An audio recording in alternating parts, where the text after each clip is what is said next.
The snow didn't start all at once. It never does. It came in thin, sharp whispers, first ice tapping against the hospital windows like fingernails.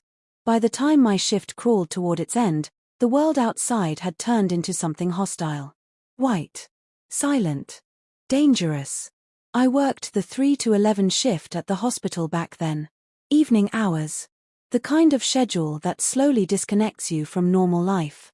You don't see sunsets anymore, just fluorescent lights and tired faces. That night, the ER was buzzing in a low, anxious way. Not chaos. Not yet. Just that feeling everyone gets before something bad rolls in. A storm like that has a smell. Cold metal. Electricity. Trouble.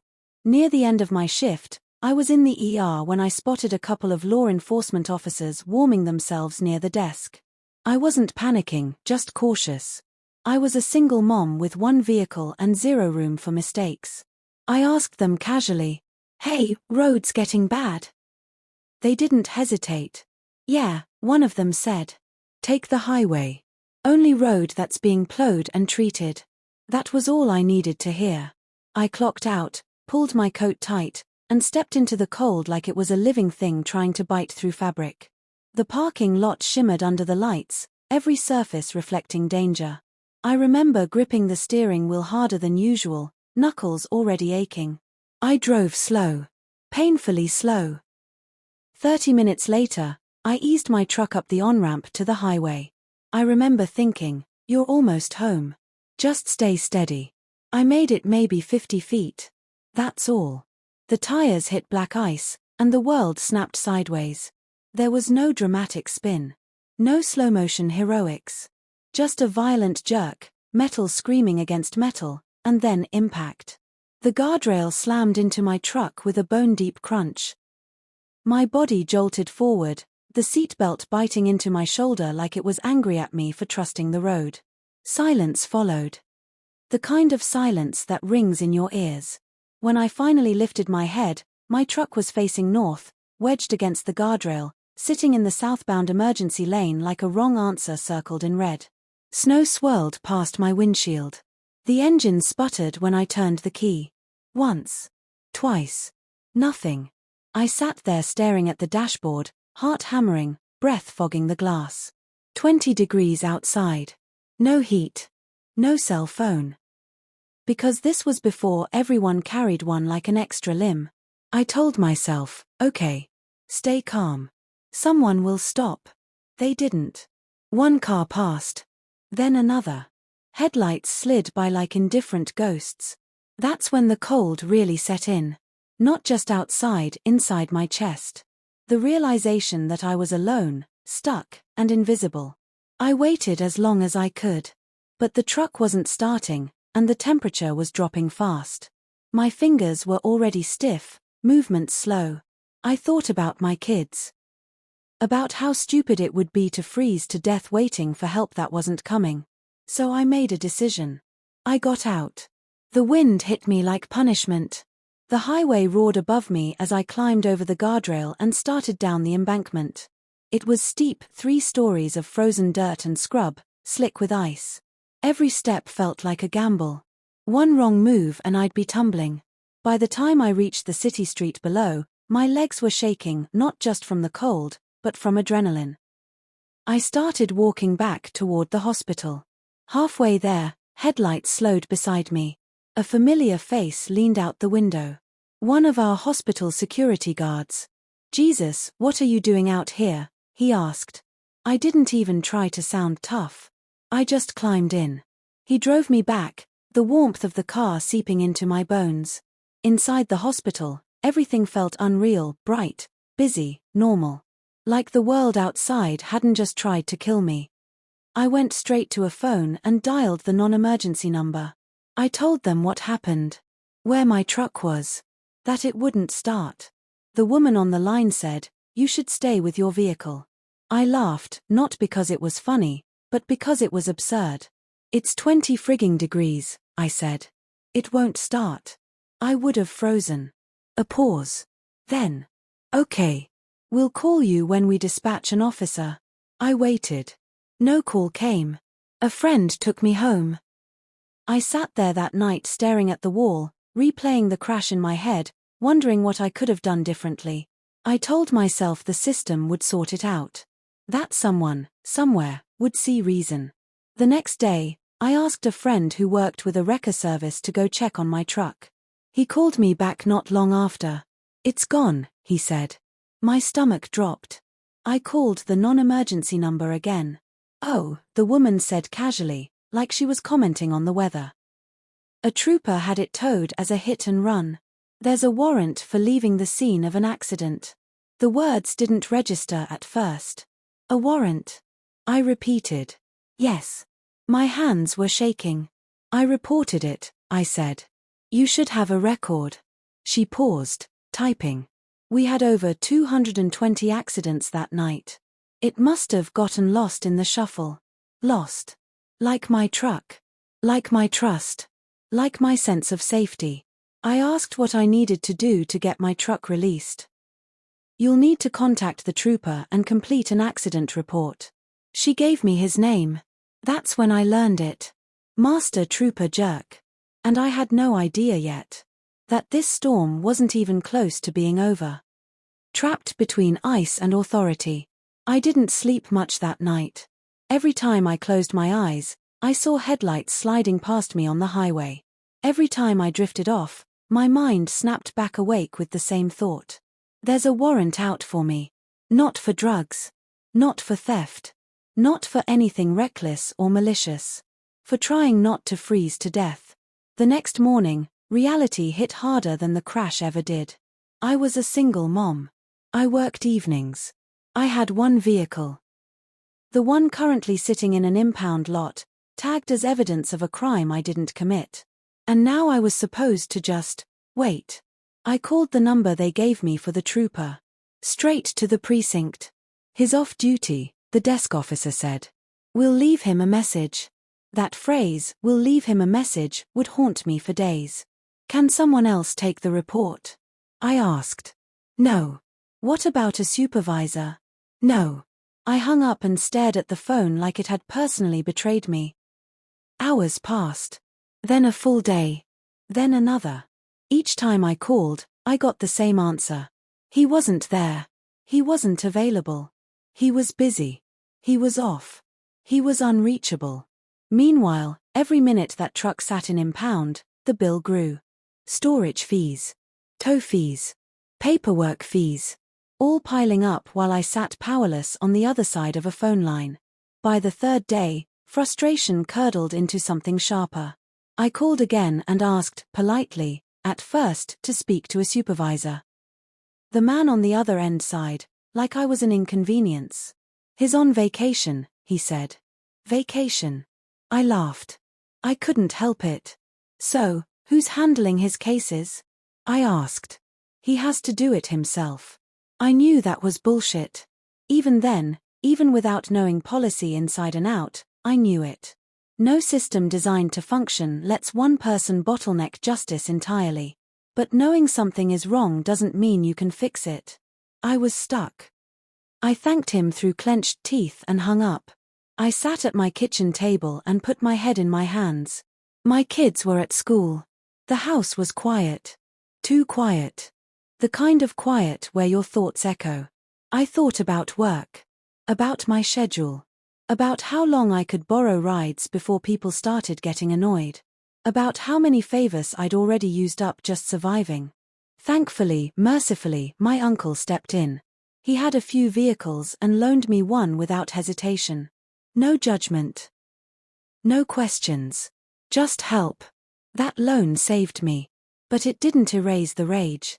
Because every time I turned the key in that borrowed car, I thought about my own truck sitting behind a fence. Tagged. Logged. Treated like a criminal accomplice. A full week passed. Then the phone rang. "This is Master Trooper ______," the voice said. Even through the line, I could hear it. Authority. Confidence. The kind that comes from knowing you control the clock. "I can come by your house and take the report," he said. Like he was doing me a favor. I exhaled slowly. "Yes," I said. "Please." He told me he'd be there in about 20 minutes. I hung up and looked around my house. It was my day off, the calm before 4 straight shifts. I'd been cleaning all morning. Not company cleaning. Real cleaning. Floors scrubbed. Counters wiped. Laundry folded. The kind of order you create when life feels out of control and you need something to obey you. When he knocked, I opened the door and stepped back to let him in. He paused. Just for a second. But I saw it. The flicker of surprise as his eyes scanned the room. The neatness. The calm. The lack of chaos. This wasn't what he expected. I invited him to sit at the kitchen table. He removed his gloves, set them aside, and, without thinking, placed his hat on the chair next to him. At the time, I didn't notice. We went through the report. Dates. Times. Locations. I answered everything clearly, calmly. No emotion. No accusations. Then he asked the question. Why didn't you stay with the vehicle? I met his eyes. Because I would have frozen. He frowned slightly, checking his notes. I had it towed at 6:45 in the morning, he said. I wrecked at 11:45 at night, I replied. That's 7 hours. 7 hours alone on the highway. 7 hours in 20-degree weather. 7 hours of waiting for help that never came. He went quiet. Then he said it. I see your call now. You did report it. My jaw tightened. He shifted in his seat. My supervisor could have handled this. But, it's done now. Done. As if that erased the fees. The stress. The fear. The humiliation. He stood, thanked me, and left. I closed the door behind him. And that's when I saw it. His hat. Sitting on the chair. Black. Crisp. Official. A symbol of everything that had gone wrong. I stared at it for a long moment. And for the first time since the crash, I smiled. The hat on the chair. I didn't touch the hat right away. I just stood there, one hand still resting on the door, listening to the echo of his boots fading down my front steps. The house felt different now. Tighter. Like the walls themselves were holding their breath. The hat sat on the chair like it belonged there. Perfectly placed. Clean. Structured. Everything about it screamed authority. And suddenly, all the emotions I'd been forcing down for over a week came rushing back. The cold that burned my lungs that night on the highway. The humiliation of being labeled a hit-and-run driver. The helplessness of begging through phone calls that went nowhere. The smug certainty in his voice when he finally decided I was worth his time. I picked up the hat. It was heavier than I expected. Funny how symbols work like that. This wasn't just fabric and a badge. This was power. This was the thing that let him delay my life without consequence. The thing that made my time disposable. For a brief moment, I considered just calling the precinct and telling them he'd forgotten it. Being the bigger person. Closing the chapter cleanly. But then another memory surfaced. The desk officer telling me my call had been lost in the shuffle. 220 accidents. As if mine didn't matter. I set the hat back down. Sat across from it. And let myself think. Revenge doesn't always arrive as a lightning bolt. Sometimes it starts as a whisper. A small, mischievous idea that curls its fingers around your anger and says, what if? I imagined him getting home. Hanging up his coat. Reaching for his hat. And not finding it. The annoyance. The irritation. The mild panic. Then I imagined the call. And suddenly, the anger softened into something else. Amusement. I picked up the phone. My heart wasn't racing. That surprised me. I felt calm. Centered. Like I was finally holding one card in a game that had been rigged against me from the start. I dialed the non-emergency number.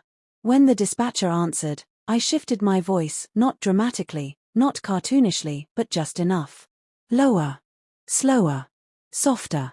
The kind of tone that makes people lean closer without realizing why. Hi, I said gently. I'm calling because, well, Master Trooper ____ was just at my house. Yes, she replied. He was taking a report, I continued, letting a small, breathy laugh slip out. And, when he left, he accidentally left part of his uniform behind. There was a pause. "Oh," the dispatcher said. "Yes," I murmured. I didn't realize it until after he'd gone. I thought I should call right away. Another pause. Longer this time. "Can you describe the item?" she asked. I smiled. "It's his hat." Silence. I could practically hear the mental gears grinding. "I'll need to notify his unit," she finally said, her voice suddenly much more formal. "Of course," I replied sweetly. I wouldn't want anyone to get the wrong idea. When I hung up, I didn't laugh. I didn't jump around in triumph. I simply sat there and waited. The wait didn't last long. Less than 15 minutes later, there was a knock at my door. Not a casual knock. A sharp one. I opened it slowly. There he stood. Master Trooper Jerk. His face was a masterpiece. Red. Not flushed, burning. The kind of red that creeps up from the collar and settles into the cheeks when someone realizes they've just been humiliated in front of their peers. His eyes flicked past me, scanning the room. "I left my hat," he said stiffly. "Oh," I said, feigning surprise. "Yes, I found it after you left. I wasn't sure what to do, so I called." His jaw tightened. "Thank you," he muttered. I handed it to him carefully, respectfully, like I was returning something sacred. Our fingers brushed. He didn't look at me. Didn't apologize. Didn't explain. Didn't say a word beyond that. He turned and walked away. And that's when it hit me. This wasn't about ruining his career. This wasn't about punishment. This was about balance. For one brief moment, the power shifted. He'd made me feel small, invisible, disposable. And now he'd been the subject of a very interesting radio call. Now his co-workers had questions. Now he'd walked back into that precinct with ears burning and pride bruised. I closed the door. Leaned back against it. And finally, I laughed. Quiet victories. After he left, the house went silent again. Not the heavy silence from before. This one felt lighter. I stood there for a long moment, staring at the door, listening to the faint sound of his cruiser disappearing down the street. No sirens. No drama. Just rubber on pavement and a problem that, finally, wasn't mine anymore. I walked back into the kitchen and sat in the same chair where his hat had been resting. The same chair where, for a brief moment, authority had been sitting in my house instead of looming over my life. And for the first time since that night on the highway, I felt something loosen inside my chest. The aftermath. Nothing dramatic happened after that. No apology letter. No phone call. No official acknowledgement of wrongdoing. And honestly, that was fine. Because sometimes revenge isn't about fireworks. Sometimes it's about restoring balance. A few days later, the paperwork cleared. The hit-and-run nonsense quietly vanished. The impound fees were reduced after some internal back and forth that I didn't even have to push for.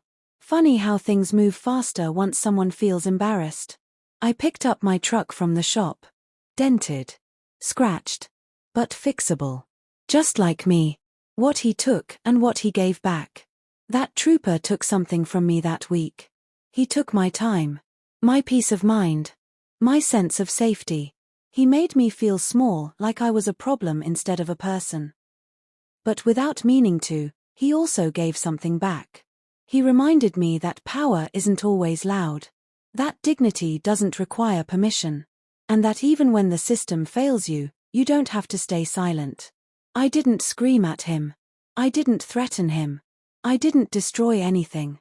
I just let the system he trusted trip over its own assumptions. And that was enough. The lesson that stuck. Years later, I still think about that night sometimes. Not with anger. With clarity. I think about how easy it is for people in authority to forget that their decisions ripple outward into real lives, real families, real fear. And I think about how quiet resistance can be just as powerful as loud confrontation. That phone call? That whispery voice. That harmless little hat. It was never about humiliation. It was about being seen. Final reflection. Revenge doesn't always mean destruction. Sometimes it's just a reminder. A reminder that respect goes both ways. That arrogance has blind spots. And that even when you feel powerless, you're not. You just have to wait for the right moment. And sometimes, that moment is sitting right there on your kitchen chair.